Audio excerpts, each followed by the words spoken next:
All right, guys, welcome in here to the new YouTube channel. Eric Weber, ready to talk about the Batman. Behind me, all these FYC screeners.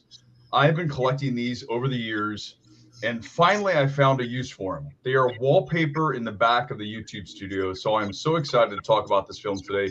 We saw this, I saw it a week ago.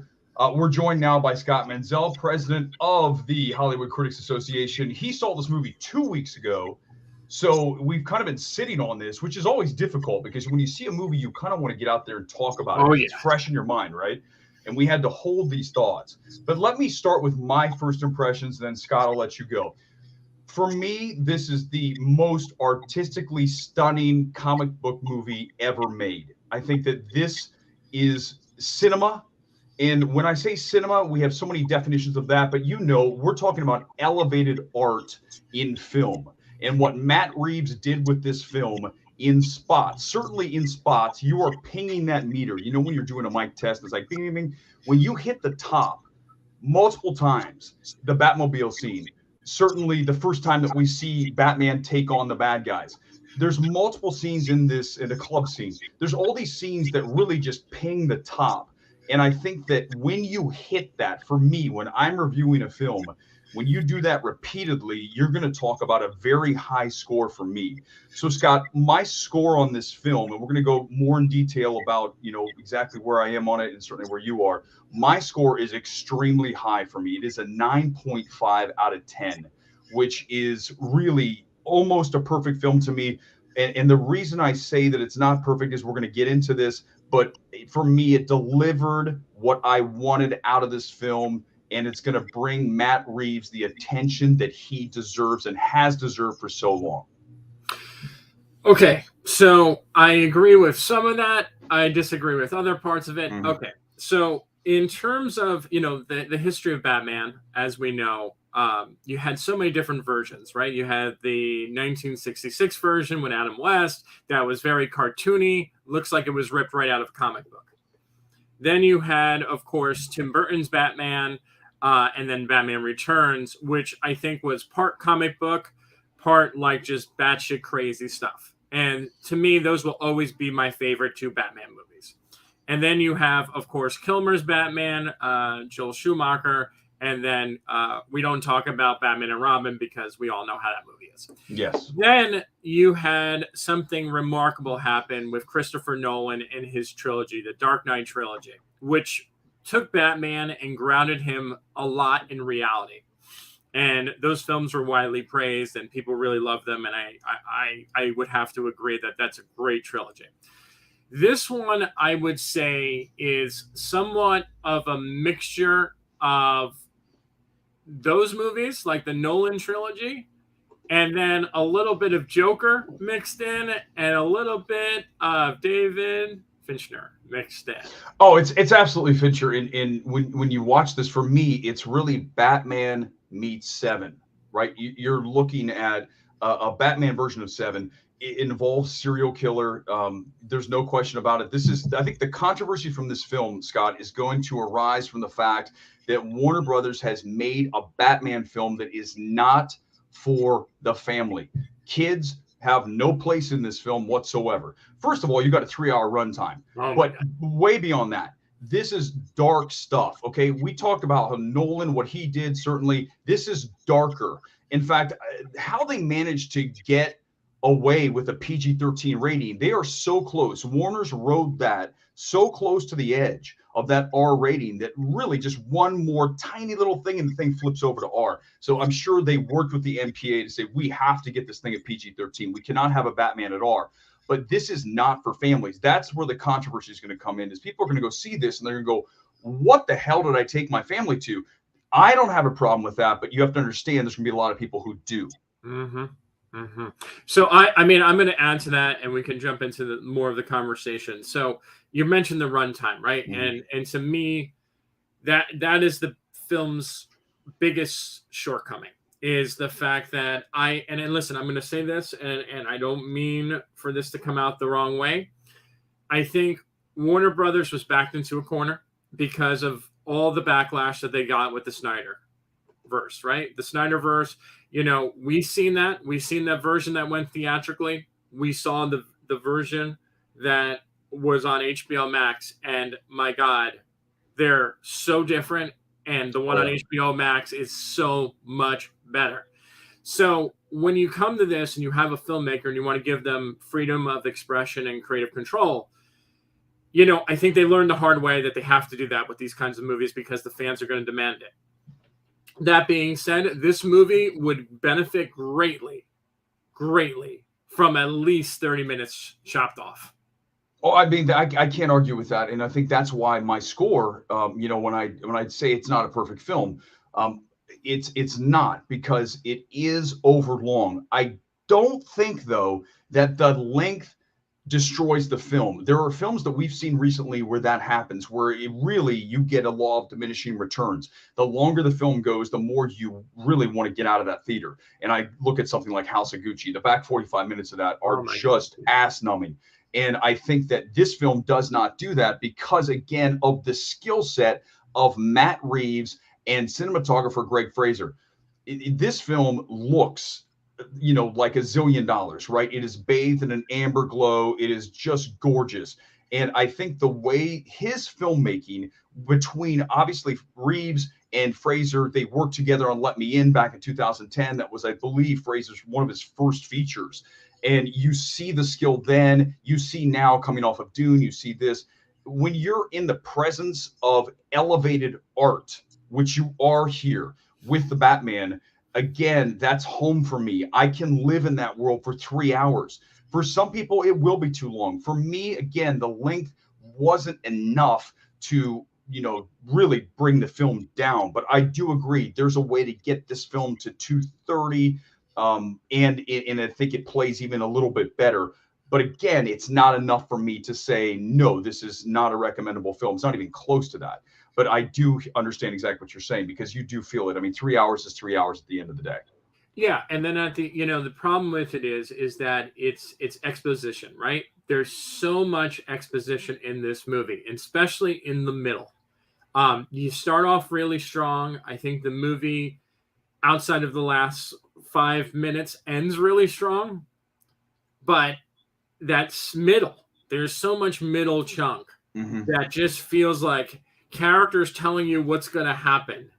And it's not, the truth is that this is a detective story more than this is a superhero movie, right? That's the first thing that people need to know when they watch this.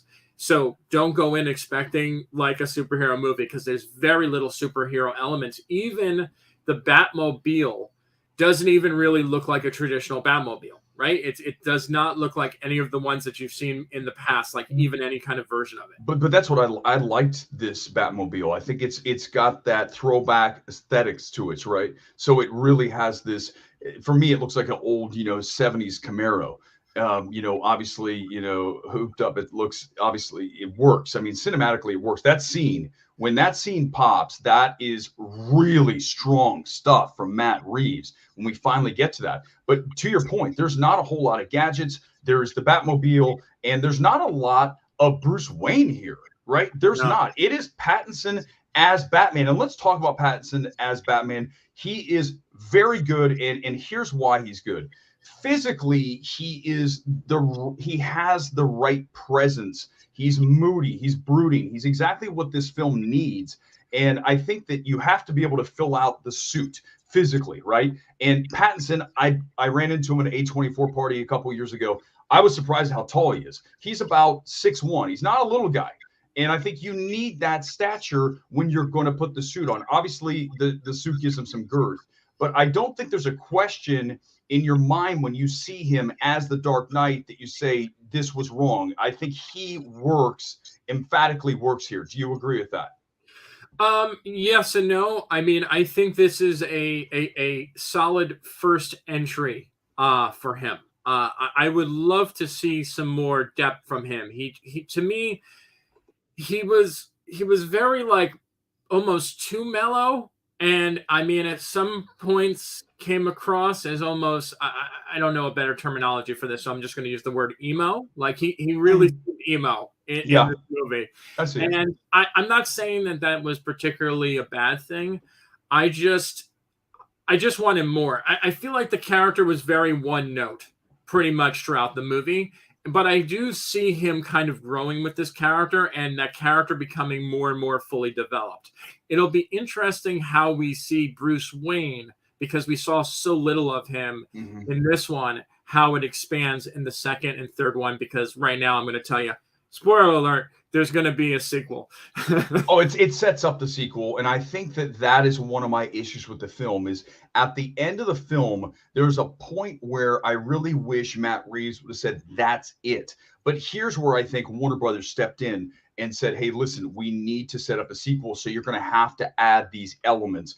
And when that happens, I feel like the natural, really high point of the end, the close of the film, is missed, and it's again not enough to detract from it, but I just don't think the very end of the film is as strong as it could have been. And that's one of the reasons I have it dragged down, admittedly, very, very minor drag I know. down I'm to actually 9.5. really surprised, Eric. I gotta be honest. Okay, I understand. But here's the thing. Remember, I told when I review films, I am always looking for those moments of elevated art form that are so high that you are taken out into this, you're in the screen, you are part of this film. And I think when you first see Batman and he comes across the bad guys, right? When that first scene happens, I'm there. I am in Gotham. I am on that subway, stand. I'm there. And I think that is important to me when I get and I just enter the screen, Batmobile scene, certainly the club scenes, right? When he first goes in there, that's remarkable cinema. Again, cinema. And I think that those moments are what pushes a film up for me on the review. When I get that number up higher, I'm going to rate a film that has those moments higher rather than a film that's, good and never pings that top. I think that's important for me to note here. And I think that most people are going to feel the same way. The moments that are high in this film are so high that you're going to latch onto them and really love this film. You're going to have faults with it, but ultimately you're going to come out and say, I really liked this film. I struggle with that because I think it's an investment, right? This movie is an investment. And I think that depending on how people react to this movie is still to be determined. I think we're going to see, and I'm sure there's a tweet out there right now calling this the best Batman movie ever, or DC at the top of its game, something like that. And I don't, as much as I like it and I appreciate this movie, I think that there's definitely more room for improvement. And unlike Eric, I feel nowadays that so many movies look great, like where the crafts and the cinematography and the direction really shine, and then the story and the acting are kind of almost treated as second. And in some ways, that's like where my problem lies with this movie, because when you go to the script again, the script is not as tight as it should be.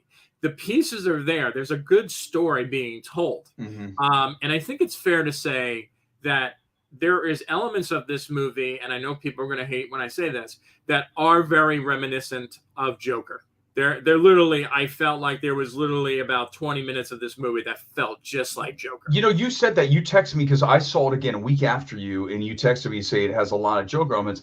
I understand what you're saying. I don't feel it nearly as much as you.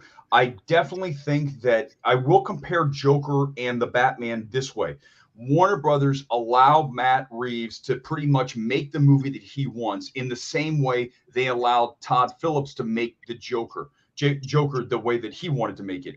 And I think that is a testament to Warner Brothers. Warner Brothers gets shit on all the time, right? They from certainly the Zack Snyder fans that they're this, and this. I get it. But at the end of the day, you need to celebrate a studio in Warner Brothers that allows filmmakers to take risks and make films that, frankly, other studios wouldn't allow happen. I mean, do you think that, let me ask you this, Scott, would Kevin Feige and the Marvel brand, would they ever allow this film to exist in their universe? No, I don't think so. And I think that's part of the problem and why I have always been a champion of DC more than Marvel. Because, yes, everyone could kind of argue that the Marvel formula works, right? But it very much is a formula. And DC, for a while there, was trying to copy the Marvel formula or try to make their version of it. And that's where the studio failed miserably. I think that's what they did to the Snyderverse, was that they were trying to make this, set this up so it felt like a Marvel kind of thing. Mm-hmm. And it never worked because they tried to take creative control and say, oh, make it more fun here, make it more lighthearted here. Oh, yeah. And DC is notoriously more dark. But then you have movies like Shazam where you can cross over and kind of have dark elements with fun moments, but it all is based on the character. So when I watch DC movies, the one thing that I will give them so much credit for is the fact that they, for the most part, I shouldn't say all of them, for the most part, they really kind of have their own unique feel to them. When I watch a Marvel film, I just feel like beat by beat, it's here, it's here, it's here, and which is why creative filmmakers have walked away from, I feel like, more Marvel projects than DC projects. Yeah, and I think that, go look at Eternals. Okay, you look at Chloe Zhao coming off of the Oscar win for Nomadland, and then you watch Eternals and you say to yourself, I only see a little bit of her in that film. Okay, so there's certainly, you can tell it's a Chloe film, but not throughout the film. With this film, with the Batman, it is a Matt Reeves film. And that gets back to what we just talked about with Warner Brothers allowing their filmmakers to operate in their space. And I think that is something we need to absolutely cherish and lay off Warner Brothers. Okay. I'm not paid by Warner Brothers. You're not paid by Warner Brothers, Scott. But if there's a studio that I really love for the risk-taking aspects, it is Warner Brothers. Again, with this film. Let's talk about Zoe Kravitz, and I'm going to because I know you have a very busy day. You've got the HCA Awards. Let's just talk about Zoe. Let's talk about, for me, Jeffrey Wright is a major standout here. I think he might be the best Commissioner Gordon ever. And I love Jeffrey Wright. I think that he needs more attention. He needed it for the French Dispatch this year as a supporting character. This is a great performance by him. And Zoe Kravitz is very solid. She fits the Catwoman suit. And again, she looks great in that role. I know you don't think she's as necessary in this film, but I don't think it's a detraction. I think that she works within the elements of what Reeves created with this film. No, okay. So real quick, for me, just to throw this out there, and then I do have to jump off. But I do want to say that, Paul Dano and Colin Farrell, for me, those were the two MVPs of this movie. And I would probably give the edge to Paul Dano, just because I think he does more with the character. That being said, Zoe Kravitz, I know she has like her critics. I particularly like her as an actress. I was a huge supporter of High Fidelity. I think she's a great actress, and she shows a lot of promise here as this character. Mm-hmm. There are moments again where like the character seems like it doesn't particularly need to be there.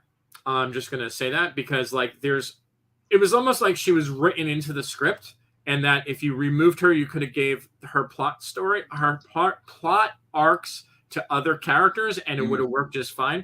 But again, I have nothing bad to say about her overall. And then what was the last? Jeffrey Wright. It's weird because I liked him too, but the more than I thought about it, he seemed like his tone seemed different than everyone else in the movie for me. Well, listen, his tone is very serious, very straight. But again, you're dealing with a serial killer Batman movie. Okay, this is obviously not the Riddler that we've seen before. This is the Riddler existing in a David Fincher 7. It is 7 in Batman. Okay, we're not giving away plot points. You guys have seen the trailer. There's nothing we're telling. But again, I think that's where he is. He's existing in this very grim world because it's a grim film. And again, that gets back to the whole family situation with this film. When they go to the multiplex to go see this film, we're going to have mayhem because they're going to come out and go, I want my money back. This is not for families. That is what we want to drill down on. And Scott, one last note, and I'll let you roll because I know you've got the big event, and I'm going to see you tonight. I'm excited. I'm excited to go to the HCA Awards tonight. Go ahead. I'll give you the final word here. Oh, I mean, listen, I think this is a really strong first film, right? I think it's almost like you remember Batman Begins, and this is a Mhm. great way to compare it, right? Because Batman Begins, I think after people saw The Dark Knight and The Dark Knight Rises, have pretty much agreed for the most part it's the weakest of the three. And that's I feel how this is going to be. And I'm not saying that is as a bad thing. I'm just saying there's room for improvement. Again, the only things that I would really ask for in a sequel is a tighter runtime and a tighter script, right? I don't want as much exposition, and I don't want it to be 3 hours long. I think the next movie should be like 215, 220 max, and the script should be a lot tighter. So I'm not like, okay, I know what's going to happen now. Yeah. So please cut this out. But overall, I mean, Matt Reeves is, like you said, I mean, hell of a director. This is a crafts movies, like Yes. it's a galore No for question. craft, right? Yep. Like, I mean, cinematography, I mean, just some of the shots that Greg Fraser kind of comes up with. Oh. And again, overall, performance across the board are solid. And, Colin and Paul to me are the MVPs. But yeah, I would recommend this. If I had to give you my grade, which I'll end with, is I probably give it about a 7.5, maybe an 8 out of 10. Okay, that's free. But I will say my scores are always top heavy. Yours are like, you tend to go really low on films. So a 7.5 is good. I think it's too low, but that's fine. We can debate this later when you have a moment. You're not running around crazy tonight at the HCA Awards. Hey, appreciate the time today. Thank you, Scott. All right, thanks, Always Eric. a Have pleasure. fun. Thank you, sir. All right, we're going to continue here, though. Thanks, Scott. And we are going to talk about this film and get some comments here. And one thing that I really want to drill down on. It's very important that we discuss the fact that, again, I've only said this multiple times during the stream, that this is not a family movie at all. And I know that's great news for you. Likely you're very excited by that, and I have no problem with that. I have kids, but they're not little kids. But if I did, I would not take them to see this film. Again, 3 hour runtime.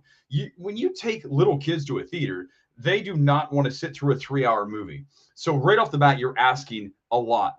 And again, this is a very dark, borderline R-rated film. You're talking about a serial killer. You're talking about violence that is so close to R. We're just like right straddling that edge of PG-13 R, PG-13. You're right there. And they managed to get the PG-13. They had to. You cannot have an R-rated Batman. That's not going to fly. You need box office and you need people to see it. They'd rather Warner Brothers have people come in to the movie and then be angry and get some money out of it than have no chance with an R-rated movie. But again, I want to bring it back to Matt Reeves, because Matt Reeves is a filmmaker that I have loved for over a decade. You go back to Let Me In, the remake of Let the Right One In. And I think it's the English language remake of that. And it's a better film for me, certainly artistically, if you can believe it. I think that film is stronger. And again, that is Greg Fraser and that is Matt Reeves. And you look at that film and you see what they're capable of doing. And now they have done it with a DC property, the number one, along with Superman, Batman. And this is cinema. And I think that is what should excite everybody here today, is that you are going to get a film that is going to expand your mind as you watch it. Because if you love, as Scott said, the tech on a film, which I'm very much into the calibration of a film, the overall look, and just how well assembled a film is, then that's what this is. You're going to get that with the Batman. And so it's a winner for me. It's a 9.5. I did get a question here. This is a funny one. I always like talking about this. We still can keep going here for a little bit. Someone said, is it actually good, or did everyone get paid to say good things about it? Let's explain this for the 1 millionth time, for those of you who have never read one of my tweets or you're just coming across me for the first time. Studios do not pay you to say good things about their films. Here's how it works. Studios, when they invite you to come to a movie, early. Let's say it's a premiere. Let's say it's the premiere of Eternals. So I'm at the premiere of Eternals, and it's down at the El Capitan here in Hollywood. And when you come out, they want to get your social reaction. They want to get you to get on social media and say, this movie is great. They expect you, when they invite you to go see the film, they expect you to say good things about it because you're the first person to see it. So part of the game of going to see these films is you are kind of expected to say, or at least accentuate the positives of a film. So, but you never get, no one, Warner Brothers doesn't come up and say, hey, Eric Weber, you gave this film a 9.5. Here comes your $500 check. Doesn't work like that. Okay. It just doesn't.